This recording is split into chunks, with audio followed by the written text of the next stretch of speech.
এজাক চৰাইৰ কলৰবৰে মুখৰিত হৈ পৰিছে এটা বিশেষ অঞ্চল। এজোপা নাৰিকল গছত বাহ সাজিছে টুকুৰা চৰাই।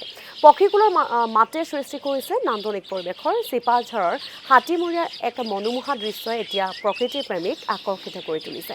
এই মুহূৰ্তত আমাক কিছু পৰিৱেশ দেখুৱাব সাংবাদিক মনোজালীয়ে। সিহঁত এতিয়া অতিকে ব্যস্ত।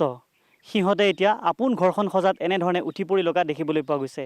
হয়, ক'ব বিচাৰিছোঁ টুকুৰা চৰাইৰ যি অপূৰ্ব দৃশ্য, সেই অপূৰ্ব দৃশ্য এতিয়া এনেধৰণে উদ্ভাসিত হৈছে চিপাঝাৰৰ এখন পথাৰত, যিখন পথাৰত এতিয়া দেখিবলৈ পোৱা গৈছে এই কৃষকগৰাকীৰ এজোপা নাৰিকল গছত এনেধৰণে দেখিবলৈ পোৱা গৈছে টুকুৰা চৰাই বাঁহ আৰু এক মনোৰম দৃশ্য আৰু চৰাইৰ যথেষ্ট যি কলৰৱ এনেধৰণে দেখিবলৈ পোৱা গৈছে। আমি কথা পাতিম এতিয়া আপোনাৰ নাৰিকলজোপাত এতিয়া আবেলি হ'লে এক বিৰাট বিশেষ পৰিৱেশ, সুন্দৰ পৰিৱেশ। তাৰমানে এতিয়া পিছবেলা সময়টোত তাৰমানে ঠিক আবেলি চকা দুবুৰ অৱস্থাত তেতিয়া এনেকুৱা হৈ যায় মানে একদম খুব ভাল লাগে। সিহঁতৰ মানে কাজিয়া লাগে কেতিয়াবা মানে খুব মনোৰঞ্জনৰ কাৰণে সিহঁতে আটা পৰে, খুব ভাল লাগে। সিহঁতে প্ৰকৃতিৰ যিটো এটা নিয়ম এতিয়া আমাৰ নৰে, কাৰণ ইয়াতে অভিযন্তা ইঞ্জিনিয়াৰ চব আছে।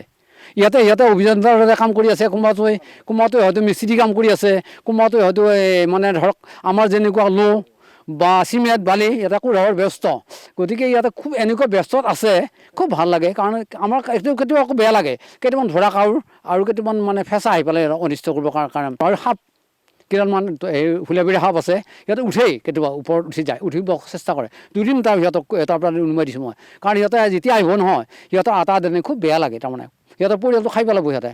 গতিকে সেইকেইটা সিহঁতৰ আশ্ৰয় লাগে, আশ্ৰয় হেৰিতে লয়। বহুত জেগাত হেৰি আছে, তামোল গছ আছে, নাৰিকলৰ গছ আছে, কিন্তু ক'তো নলয়। কিন্তু প্ৰত্যেকবাৰে ইহঁত আহে আৰু ভাল লাগে। প্ৰকৃতিৰ এনেকুৱা এটা নিয়ম, সেই প্ৰকৃতিৰ নিয়মৰ যিটো এটা ইঞ্জিনিয়াৰ অফিচাৰ ইহঁতৰ ভিতৰতে আছে।